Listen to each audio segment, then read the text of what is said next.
श्री शिवाय नमस्तुभ्यम। महाराज, जैसा कि आप सभी जानते हैं कि मकर संक्रांति का त्योहार कुछ ही दिनों में आने वाला है। ऐसे में महाराज आज हम जानेंगे कि साल 2026 में मकर संक्रांति का पर्व किस दिन मनाया जाएगा, क्योंकि कई लोगों के मन में ये असमंजस बना हुआ है कि इस बार मकर संक्रांति का पर्व 14 को मनाए या फिर 15 जनवरी को मनाए। इसी के साथ भक्तों, इस बार मकर संक्रांति पर एकादशी भी पड़ रही है। ऐसे में इस बार खिचड़ी बनाए या ना बनाए और खिचड़ी का दान कैसे करें, साथ ही मकर संक्रांति के दिन हमें किन किन नियमों का पालन करना चाहिए, इन सभी महत्वपूर्ण प्रश्नों को आज हम विस्तार से जानेंगे।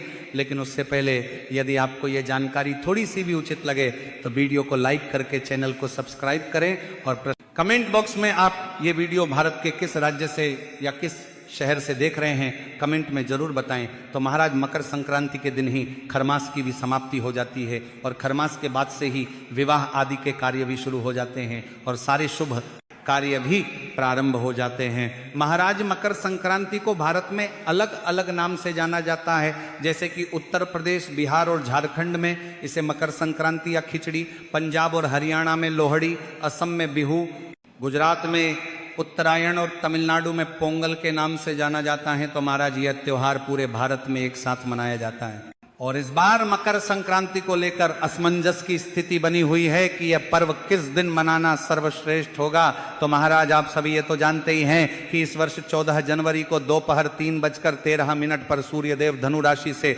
मकर राशि में प्रवेश करेंगे और भक्तों, शास्त्रों के अनुसार जिस दिन सूर्य देव का उत्तरायण होता है उसी दिन की मकर संक्रांति मानना सर्वश्रेष्ठ होता है। तो महाराज, इस वर्ष 14 जनवरी को ही मकर संक्रांति मानना सर्वश्रेष्ठ रहेगा। लेकिन महाराज, यदि आपके क्षेत्र में 14 जनवरी को मकर संक्रांति मनाई जाए तो उसी दिन आपको माननी है, या 15 जनवरी को मनाए तो उसी दिन आपको माननी है। तो महाराज, आप इस वर्ष 14 या 15 जनवरी दोनों ही दिन मकर संक्रांति का त्योहार मना सकते हैं। अब महाराज ध्यान दीजिए, विशेष रूप से जो लोग 14 जनवरी को मकर संक्रांति का पर्व मनाने वाले हैं तो उनके मन में एक प्रश्न जरूर आएगा कि गुरुजी, क्या हम इस दिन खिचड़ी बना सकते हैं, इसी के साथ क्या खिचड़ी का दान कर सकते हैं या नहीं। महाराज, हम आपसे ऐसा इसलिए कह रहे हैं क्योंकि इसी दिन षटतिला एकादशी भी पड़ रही है और ऐसे में मकर संक्रांति पर खिचड़ी का दान करना बहुत अधिक पुण्यदायी माना जाता है। लेकिन एकादशी पड़ने के कारण आप खिचड़ी न तो बना सकते हैं इस दिन और न ही दान कर सकते हैं, क्योंकि खिचड़ी जो है ये चावल और दाल से मिलकर बनाई जाती है और एकादशी की तिथि पर चावल खाना या चावल का दान करना शास्त्रों में वर्जित बताया गया है। इसीलिए जो लोग 14 जनवरी को मकर संक्रांति का पर्व मनाने वाले हैं तो उन्हें ध्यान रखना है कि या तो वह 15 जनवरी को खिचड़ी का दान कर सकते हैं, या फिर यदि आप चाहे तो 14 जनवरी को ही एकादशी की तिथि शाम 6 बजे समाप्त हो जाएगी, तो इस समय के बाद आप खिचड़ी का दान कर सकते हैं। अब महाराज, जो लोग 15 जनवरी को मकर संक्रांति का त्योहार मनाने वाले तो वह इस दिन किसी भी समय खिचड़ी का दान आराम से कर सकते हैं, क्योंकि इस दिन एकादशी नहीं रहेगी। तो महाराज, यहाँ तक आप सभी को अच्छे से समझ आ चुका होगा कि आपको खिचड़ी का दान मकर संक्रांति पर किस प्रकार से करना है। अब महाराज, हम मकर संक्रांति से जुड़े हुए कुछ नियम भी जान लेते हैं जिनका आपको इस दिन पालन जरूर करना चाहिए। तो महाराज, आप सभी ये तो अच्छे से जानते ही हैं कि मकर संक्रांति से सभी शुभ और मांगलिक कार्य शुरू हो जाते हैं। ऐसे में सबसे पहले तो हम ये जान लेते हैं कि इस दिन हमें कौन से कार्य करने चाहिए और कौन से कार्य नहीं करने चाहिए। तो महाराज, सबसे पहले तो मकर संक्रांति के दिन आपको सुबह जल्दी उठ करके आपके आसपास जो भी नदी या सरोवर हैं वहाँ पर आपको स्नान अवश्य करके आना है। अब महाराज, मान लीजिए अगर आपके आसपास कोई नदी है, सरोवर नहीं है, तो फिर आपको स्नान करने वाली बाल्टी में थोड़ा सा गंगा जल मिला लेना है और उसी जल में आपको तिल भी डाल लेने हैं और इस जल से फिर आपको स्नान कर लेना है। अब महाराज, इसके बाद आपको सूर्य देव को अर्घ देना है, क्योंकि इसी दिन सूर्य देव का उत्तरायण होता है। तो इस दिन सूर्य देव को अर्घ देना बहुत ही शुभ माना जाता है। आप हमारा सूर्य देव को अर्घ्य देने के लिए आपको तांबे या पीतल के लोटे में स्वच्छ जल लेना है, फिर उसमें लाल फूल, थोड़े से अक्षत, कुमकुम या रोली और चाहें तो तिल या गुड़ मिला सकते हैं। पूर्व दिशा की ओर मुख करके खुले स्थान पर खड़े हो जाए जहां से सूर्य देवता दिखाई दे। अब लोटे को दोनों हाथों से पकड़कर जल को धीरे धीरे सूर्य की ओर अर्पित करें और जल की धारा से सूर्य की ओर को देखें। अर्घ्य देते समय मन में श्रद्धा रखें और ओम सूर्याय नमः या ओम घृणी सूर्याय नमः मंत्र का जप करें। अर्घ्य अर्पण के बाद सूर्य देव से स्वास्थ्य, तेज, यश और समृद्धि की प्रार्थना करें। अंत में हाथ जोड़कर प्रणाम करें। तो इस प्रकार से इस दिन सूर्य देव को अर्घ्य अवश्य दें महाराज।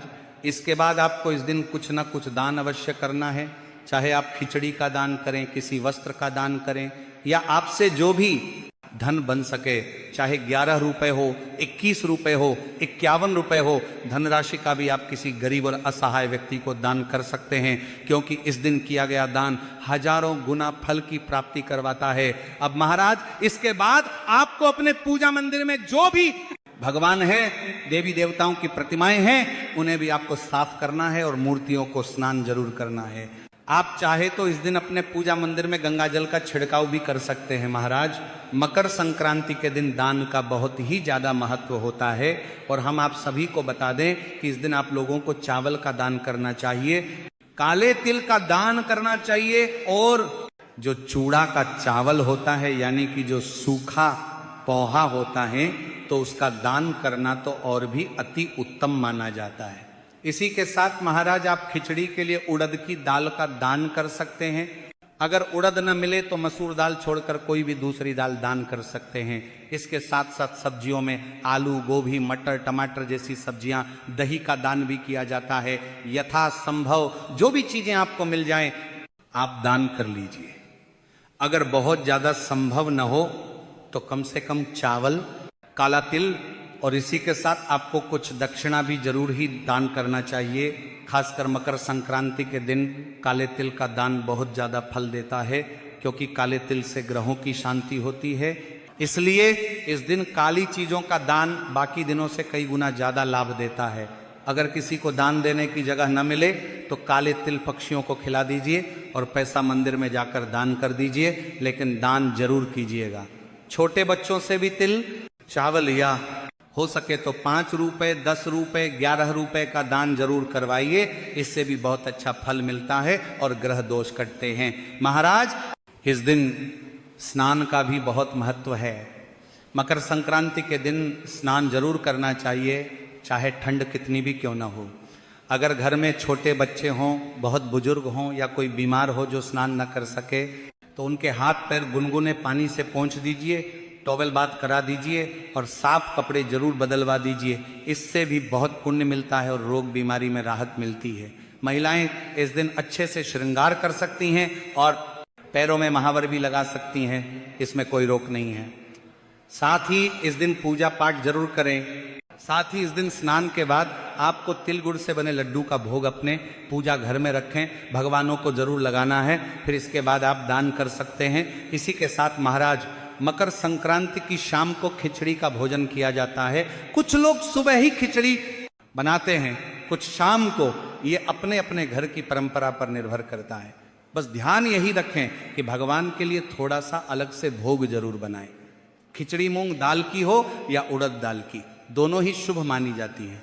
चाहे तो दोनों को थोड़ा थोड़ा मिलाकर भी बना सकते हैं। इसमें घी डालकर बनाना बहुत अच्छा माना जाता है एक साथ। अब महाराज कई भक्तों का सवाल रहेगा कि गुरुजी 15 जनवरी को गुरुवार पड़ने पर खिचड़ी बनानी चाहिए या नहीं। तो मैं साफ साफ बता दूं कि वार से बड़ा पर्व होता है। मकर संक्रांति का दिन खिचड़ी का ही पर्व है, मकर संक्रांति। इसलिए इस दिन खिचड़ी जरूर बनाई जाती है। इसमें किसी तरह की चिंता करने की जरूरत नहीं है। आप ब्राह्मण को बुलाकर खिचड़ी खिलवा सकते हैं, सीधा दान और दक्षिणा भी दे सकते हैं। सुबह से लेकर दोपहर 12 बजे तक स्नान दान करने की कोशिश करें। वैसे तो पूरे दिन किया जा सकता है, लेकिन 12 बजे तक करना और भी उत्तम माना जाता है। नदी, तालाब या सरोवर जाएं तो वहां मिलने वाले जरूरतमंद को चावल, तिल या पैसा जरूर दान करें और खाली हाथ वापस ना आएं। अब महाराज माताओं बहनों का एक और महत्वपूर्ण सवाल रहता है कि गुरुजी जिन महिलाओं का मासिक धर्म चल रहा हो तो उन्हें क्या करना चाहिए? तो वे इस दिन मात्र पूजा पाठ न करें, लेकिन दान जरूर कर सकती हैं। पीरियड में बाल धोना भी वर्जित नहीं है। गुरुवार होने के कारण बाकी लोग बाल न धोएं, शैम्पू साबुन का प्रयोग न करें। जिन घरों में जनेऊ की परंपरा है वहां इस दिन जनेऊ बदलवाना भी शुभ माना जाता है। पुराना जनेऊ कचरे में नहीं फेंकना चाहिए, उसे किसी पेड़ या सुरक्षित स्थान पर रख देना चाहिए। साथ ही इस दिन सूर्य देव को अर्घ्य जरूर दे, और अर्घ्य देने के बाद तिल या तिल से बनी कोई भी चीज सबसे पहले अपने मुख में जरूर डालें। इसका बहुत बड़ा महत्व है। खाने के लिए सफेद तिल ले सकते हैं, लेकिन पूजा में काले तिल का ही प्रयोग करें। इस दिन किसी का अपमान न करें, किसी को कटु वचन न बोलें और किसी की बद्दुआ न लें। साथ ही महाराज मकर संक्रांति के दिन नया वस्त्र पहनना भी अच्छा माना जाता है। खरमास समाप्त हो रहा होता है, इसीलिए जो कार्य रुके हुए थे उन्हें भी अब किया जा सकता है।